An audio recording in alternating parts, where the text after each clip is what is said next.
You ever have one of those moments where your brain just locks up? Like someone pulled the emergency brake in your head, and now you're standing there, not breathing, not thinking, just trying to make reality make sense? That's what happened to me the morning I got served. It was a Thursday. I remember because I'd just come back from a run, drenched in sweat, feeling like I might finally be getting my life back together. I'd been pushing myself, mentally, emotionally, physically, trying to crawl out of the hole I'd been thrown into 2 years ago when my wife, Jessica, died. Car accident, black ice, instant, or at least, that's what I thought. So imagine this. I'm in gym shorts, wiping sweat off my neck, when the doorbell rings. I open the door, and there's this tall guy in a pressed gray suit with a briefcase. Clean shave, cold eyes. "Mr. Daniel Carter?" he asks. "Yeah, you've been served," he says, almost like he's annoyed it's even his job. Then he hands me a thick white envelope, turns around, and walks down my front steps like it's just another day. The moment I opened that envelope, my entire reality ripped in half. Lawsuit, $7 million. Plaintiff, Jessica Carter. My wife, the woman I buried. The woman whose ashes I scattered over Lake Huron after a tear-choked speech. The woman whose death certificate was framed inside a drawer in my bedroom, next to a photo of us in better days. I sat down right there on the steps, not even inside, flipping pages with shaking fingers. It wasn't a prank. It wasn't a mistake. This thing had legal backing, dates, financial breakdowns, accusations of emotional abuse, fraud, and theft. I laughed. I freaking laughed because what else do you do when your dead wife sues you from the grave? But the real panic didn't hit until I called the number listed on the bottom for Plaintiff's Legal Counsel. I didn't expect to get the guy who just served me, but I did. His name was Lucas Monroe. Lawyer voice. Tight. Confident. Cold. "Mr. Carter," he answered. "Yeah, hi. What the hell is this? Jessica Carter is dead. She died in 2023. I cremated her." There was a pause on the other end of the line. Not the kind where someone's about to laugh or apologize, but the kind where you know you just said something that flipped someone else's world inside out. "What did you say?" "I said my wife is dead. She died 2 years ago. You people have the wrong man or the wrong damn reality." I heard rustling, whispering in the background. Then Lucas again, but his voice was shaking a bit now. "Mr. Carter, are you certain? Can you prove this?" "Prove it? What the hell are you talking about? Of course I can. You want the urn? You want the obituary?" That's when he hung up on me. I sat there, staring at the phone like it just punched me in the face. Then the impossible thought crawled into my brain like a worm. What if Jessica wasn't dead? I know how that sounds. But when you've been sued for millions by a ghost, logic packs up and leaves the room. I started sweating again, and it wasn't from the run this time. My pulse pounded so hard I could feel it in my tongue. I didn't sleep that night. I sat in my living room, flipping through old photos, reading the accident report over and over. The name was hers. The car was hers. But there was no body. Just fire and twisted metal and a closed casket funeral. I thought I was honoring her memory by not asking to see what was left. And now, I wondered if I'd been played. And here's the part that broke me, because it wasn't the lawsuit. It wasn't even the idea that Jessica might be alive. It was the sudden memory that crept back like a ghost dragging chains. 3 months after her death, I got a weird charge on my credit card. Hotel in Miami. I called the bank. Assumed it was fraud. I never followed up. I was grieving. I let it go. Now I couldn't stop thinking. What if she never died? What if she ran? What kind of bitch fakes her death, disappears for years, and then sues you for millions? My name is Daniel Carter, and apparently, I've just been sued by my dead wife. And that was only the beginning. I didn't sleep. Not even for a second. I lay on the couch in the dim blue glow of the TV, reruns playing with the volume muted, heart hammering as if it was trying to escape my chest. My dead wife had filed a lawsuit. Either I was losing my mind, or the most insane story of my life had just kicked off, and I was the idiot in the middle of it. By 5 a.m., I was digging through the closet. There it was.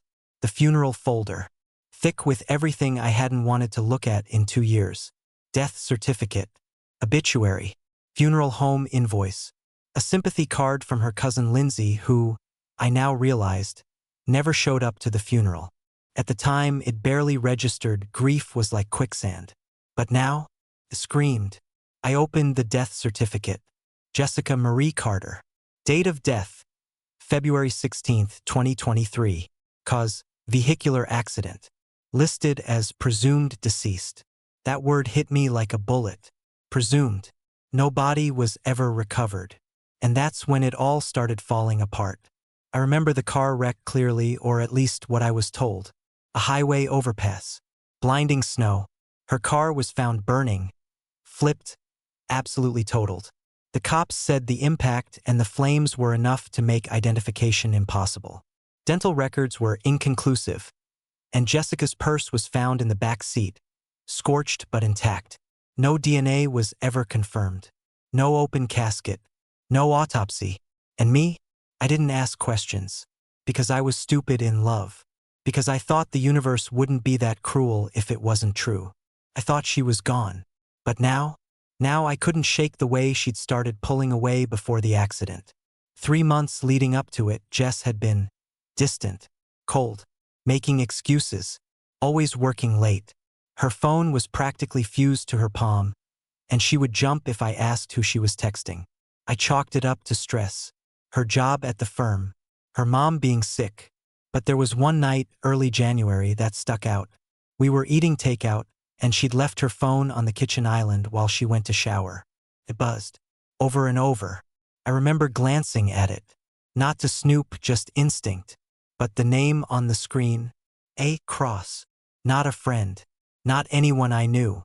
The message, can't wait to see you again. This time, no interruptions. My chest tightened. I'd asked her about it. Calmly. I even joked. Who's A. Cross? She froze for half a second and then laughed it off. Said it was a paralegal from her firm. Then she kissed me hard, like she was trying to erase the question with her mouth. And stupid, loyal me, I bought it. Now I couldn't breathe thinking about that moment. Because what if that text wasn't just a fling?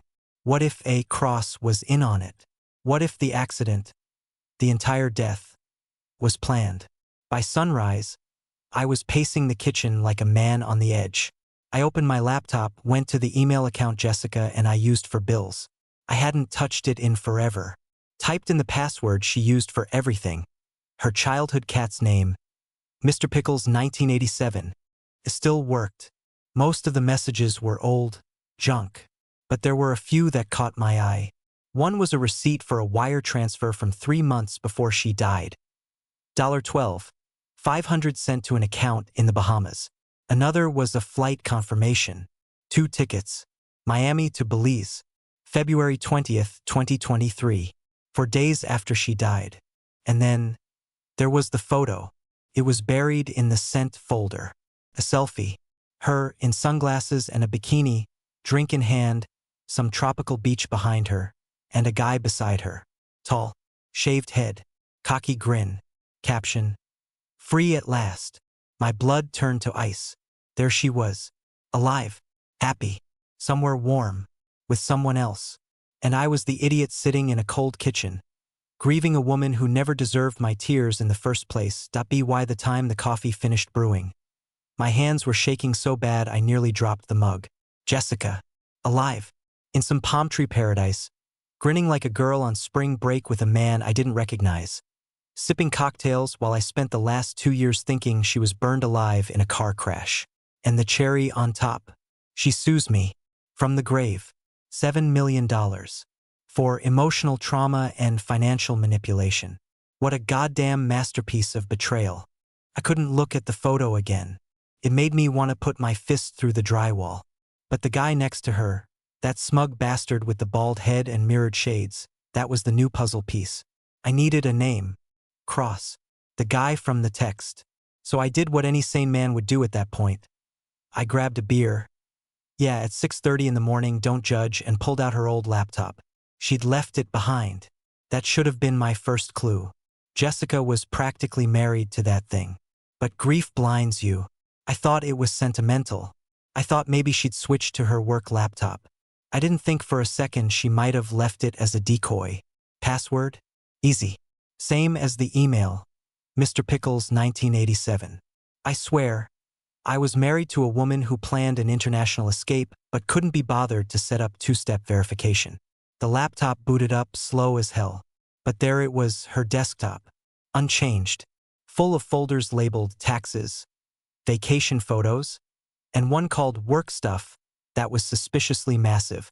I clicked through the usual junk. Budgets. Recipes. But then I found a folder hidden inside the work stuff. It was named miscellaneous. Cliché. Lazy. Almost insulting. Inside were screenshots, hundreds of them. Bank transfers. Chat logs. Bookings. All tied to two names. Jessica Carter and Andrew Cross. There he was. That's when the rage hit again. Not the heartbreak kind. No, this was the deep, bone-level fury. The kind that curls your fingers into fists without you realizing it. The kind that makes you want to hurt someone. Andrew Cross. From what I could piece together, he wasn't just some fling. He was the damn architect. Private investigator. Former lawyer. Ran some kind of consulting gig that skirted the edge of legality. There were messages between them detailing steps. Step 1, distance from family. Step 2, emotional withdrawal. Step 3, establish new identity. Step 4, faked death scenario. Step 5, disappear. And it was signed AC. They'd scripted it. Like a goddamn screenplay. Every bit of pain I felt, every breakdown, every memory of talking to her earned like a madman. All part of the plan. I sat back in the chair, drained. And then another twist. A message from her to him. Make sure the insurance clears. He's weak. He won't question it. Once we file the lawsuit, the idiot will crack. Then it's just a matter of collecting. The idiot. That was me. I wasn't a man grieving a wife. I was a mark. A tool. Paycheck. 7 million. That's what they thought I was worth. Or maybe that was just what they thought they could squeeze before I folded. But they didn't know something. I changed. Losing her had broken me, yes. But it also sharpened me. I'd rebuilt myself from scratch. Quit drinking, started training. Picked myself up from the floor where they left me. And now, I was done being the fool. I took one last swig of beer, cracked my knuckles, and opened a new browser tab. I typed, how to track offshore accounts. Then I added, private investigator for fake death cases. If Jessica thought I'd just lie down and bleed out, she had no idea what I'd become.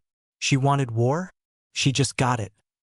You don't realize how much someone can morph behind your back until you see the blueprints of your own destruction written in their handwriting.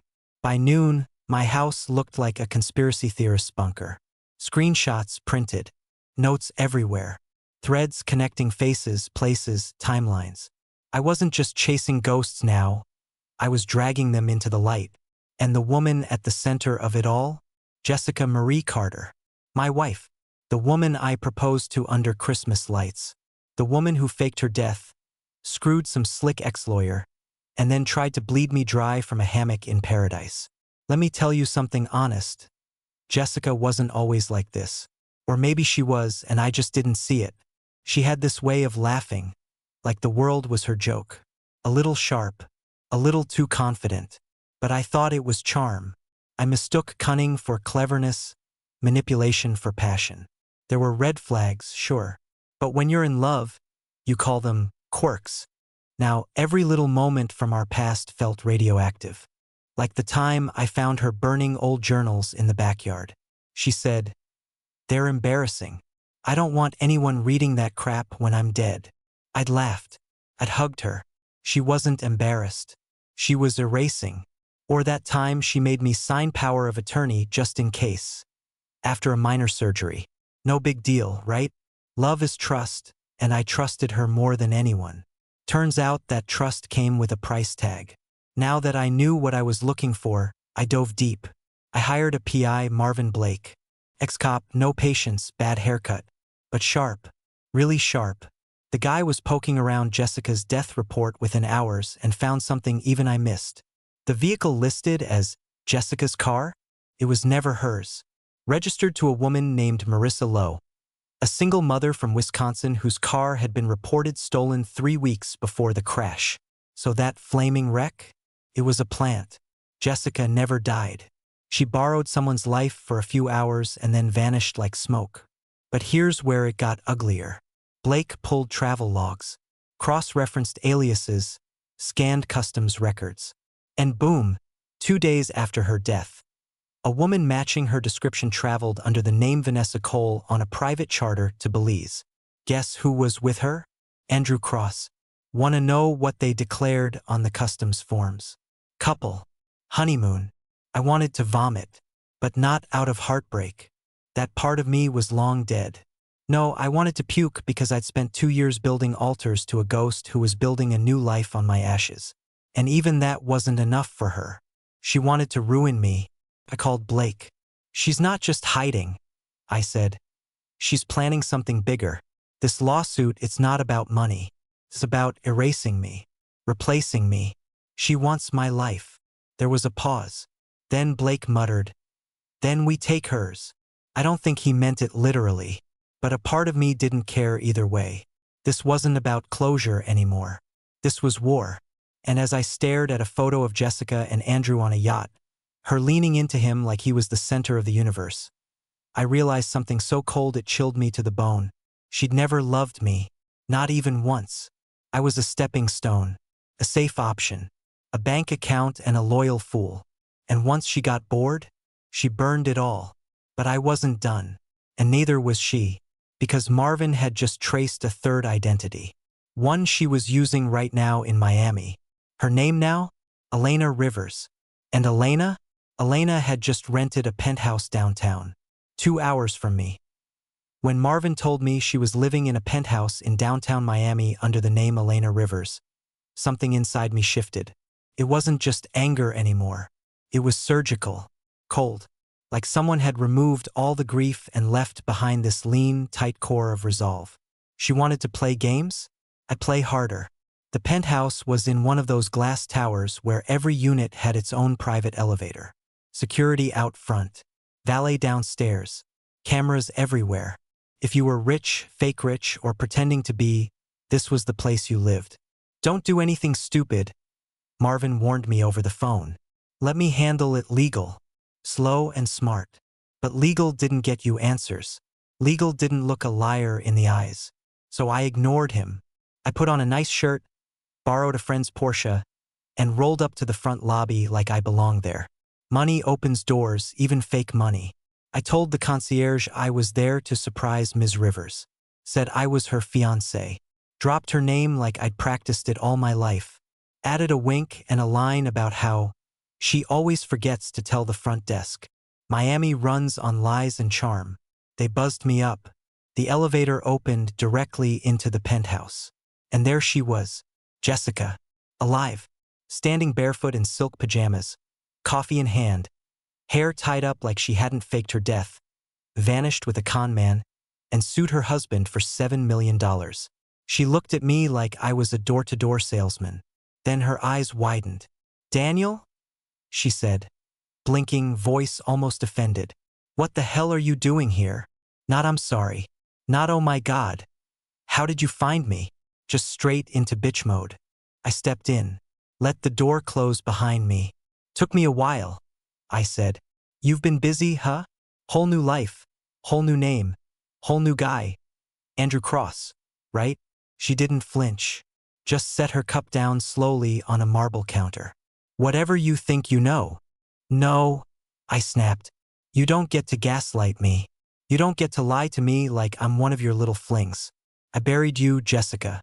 I gave a eulogy with tears running down my face while you were tanning on some beach with that snake." She crossed her arms. "Calm. Too calm. You need to leave. Now. You broke into my home. Your fake home. Under your fake name. After your fake death. You've got balls, Jess. I'll give you that." She scoffed. "You were weak, Daniel. Always were. I waited years for you to grow a spine, and you just never did. So I made my own exit. Sue me. Irony's strong with you. You already did. A flicker of annoyance crossed her face. That was the first crack. I wanted to press it wider. So what's the play now? I asked. Try to rob me dry with a phony emotional abuse charge? Cry to the courts with crocodile tears while sipping champagne on stolen time. She walked up to me, slow, deliberate, like she was in control. Her voice dropped low, venom in every word. I don't need your money. I just want to erase you. You think you were my life? You were a pit stop. You were comfortable, predictable. Nothing I couldn't replace with a few lies and a good tan. I looked at her, really looked, and realized she wasn't even human to me anymore.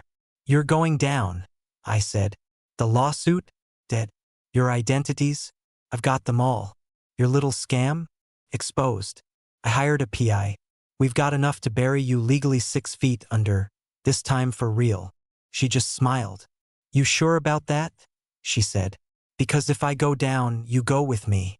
You forget how much dirt I still have on you. I took a step closer, face inches from hers. Try me. And I walked out. My hands were still shaking when the elevator hit the lobby. But not from fear. From adrenaline. Because now, it was personal. There's something about looking evil in the eye and walking away from it that changes you. I didn't just leave Jessica's penthouse that day. I shed something. The last trace of the man who believed in her. The man who trusted, forgave, hoped.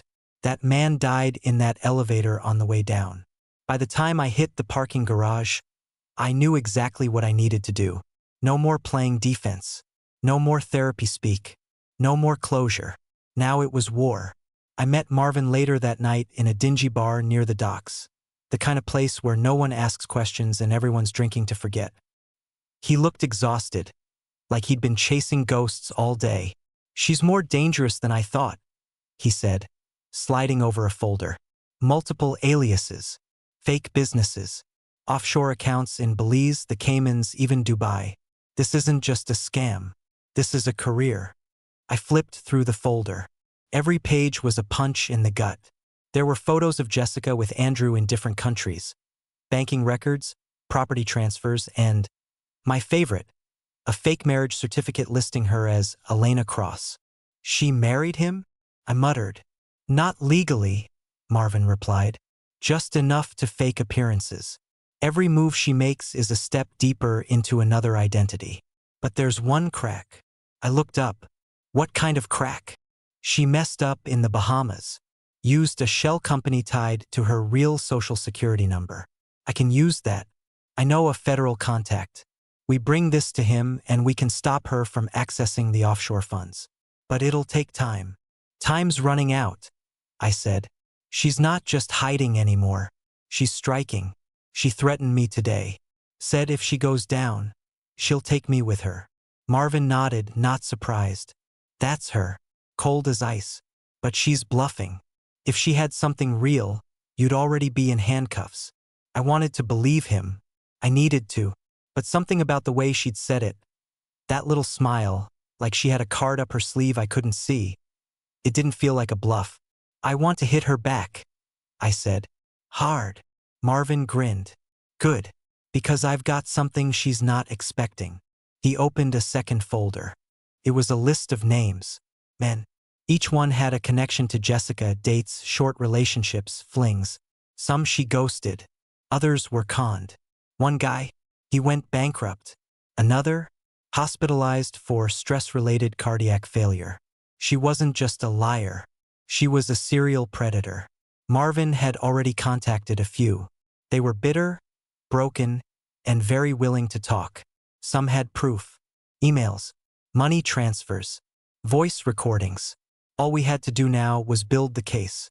But we need something bigger, Marvin said. Something current. If she's planning to file in court, she'll have to surface publicly. All we have to do is push her. A plan started forming in my mind. She wants to erase me, I said. Let's give her a reason to try faster. That night, I created a website, jessicacarterexposed.com. Front and center, a smiling photo of her, side by side with a shot of her kissing Andrew on a beach. Then came the evidence, PDFs, screenshots, records, carefully redacted, but damning enough to shake her. I launched it, posted the link on anonymous forums, sent it to the press under a burner name. Took 2 hours before it started making the rounds. And 30 minutes after that, Jessica called me. Blocked number. I picked up. "You made a mistake," she said, voice shaking with rage. "You made the first one," I replied. "When you didn't stay dead." She paused. Then her voice dropped lower. "You don't know who you're messing with." "Neither do you," I said. "But you're about to." Then I hung up, let her stew in it, because the trap was set. And next time we met, it wouldn't be in her penthouse. It would be in Court Point 3 weeks later. I walked into a Miami courthouse dressed in the sharpest damn suit I owned. Not for vanity, but for armor. Because today wasn't just about defending myself from a lawsuit. Today was the trap.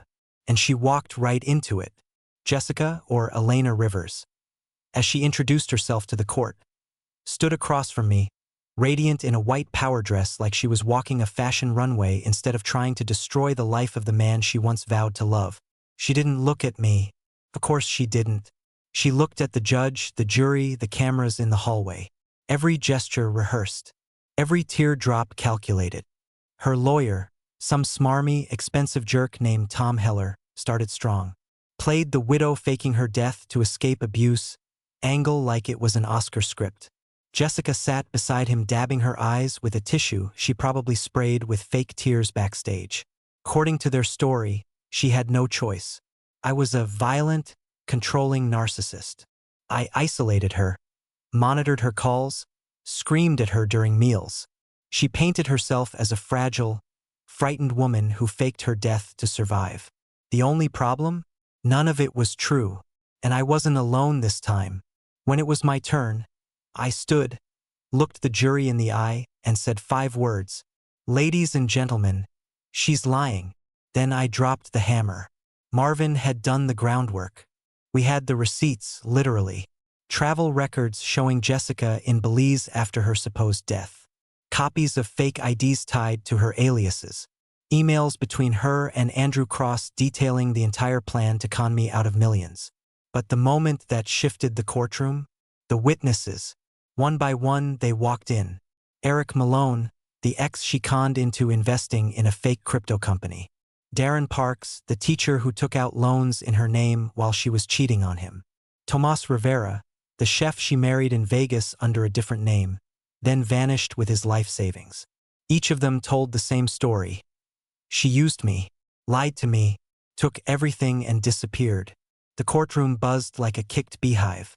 Her lawyer objected at every turn. But the judge was listening. So was the jury. And then, I gave them the grand finale. A hidden camera clip Marvin's team had secured Jessica, a week before the trial, bragging to Andrew on a yacht phone call about how stupid Daniel still thinks this is about money. "He doesn't get it," she laughed. "It's not about the 7 million. It's about crushing him." Silence in the room. Her face? Frozen. No more crocodile tears. No more fake sobs. Just a woman caught red-handed and locked in a room with the truth. When the recess was called, she stormed out of the courtroom like it was a red carpet. I followed her. "Jessica!" I called out. She stopped in the hallway, spun on her heel. "What? You want an apology now? You think this proves something?" "It proves everything," I said calmly. "You could have just left. You could have moved on. But you wanted to ruin me." She leaned in close, voice sharp like a razor. "I ruined you the day I said yes to you." "No," I whispered. "You ruined yourself the day you decided love was a weapon." She stepped back, speechless for once. And in that moment, she knew she'd lost. Back inside, her lawyer asked for a delay. Claimed unforeseen complications. The judge denied it. Trial would resume tomorrow. But I didn't need a verdict to know the truth. Jessica was finished. The empire of lies was crumbling. And the bitch who faked her death to break me? She was finally choking on her own story. The verdict came in on a humid Friday afternoon. I sat on the courtroom bench in the same suit, now wrinkled from 3 days of tension and rage. The whole room buzzed with quiet energy. Press in the back row, law students in the corner scribbling notes, and one man's life suspended in the air like a dropped knife waiting to land. Jessica didn't even show up. Her attorney came alone, said she'd fallen ill and couldn't attend. I didn't buy that for a second. She'd seen the writing on the wall and decided to disappear again, like she always did when reality caught up with her lies. But this time, she left more than a mess behind. She left evidence. She left witnesses. And she left me angry enough to see this through to the bitter end. The judge cleared his throat. His voice was calm, almost too calm for a moment that had cost me years of my life. After thorough review of the evidence, testimony, and submitted documentation, the court finds the plaintiff's claims to be without merit and based on deliberate and malicious fraud. The case is dismissed in full. Furthermore, criminal proceedings will be recommended to the state attorney's office. That was it. 16 words that ended 2 years of betrayal, grief, and manipulation. I didn't cheer. I didn't even smile. I just closed my eyes and let the silence pour into me like water after a long drought. She lost, but I didn't exactly feel like I'd won. 3 weeks later, Jessica was on every tabloid site from here to California. The widow who wasn't.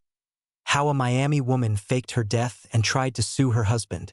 Bikini and betrayal. The $7 million wife scam unraveled.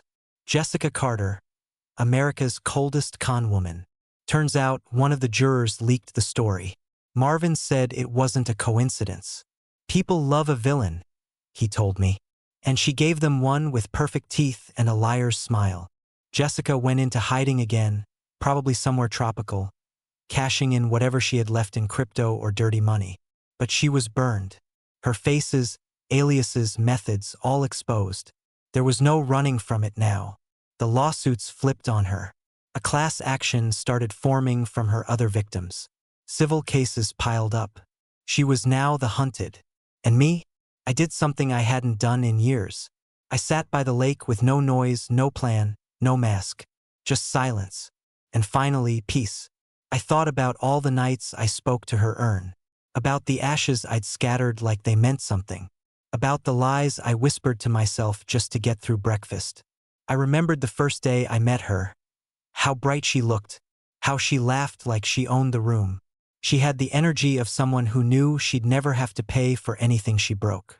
Now, she was broken and I wasn't. And that had to be enough.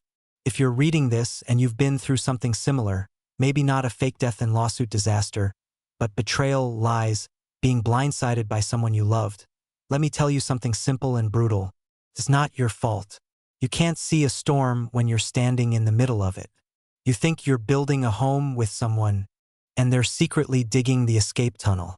But the day you wake up and say, no more, that's the day you start winning. I lost years to her, but I found something better. Myself. No more illusions. No more lies. No more trying to be what someone else wanted. Just me. Flawed. Wounded. But still standing. Final note. Jessica Carter, if that's even still your name, I hope wherever you are, you realize this. You tried to bury me, but I walked out of the grave you built, and I lit a fire with your lies. Now you get to live in the ashes.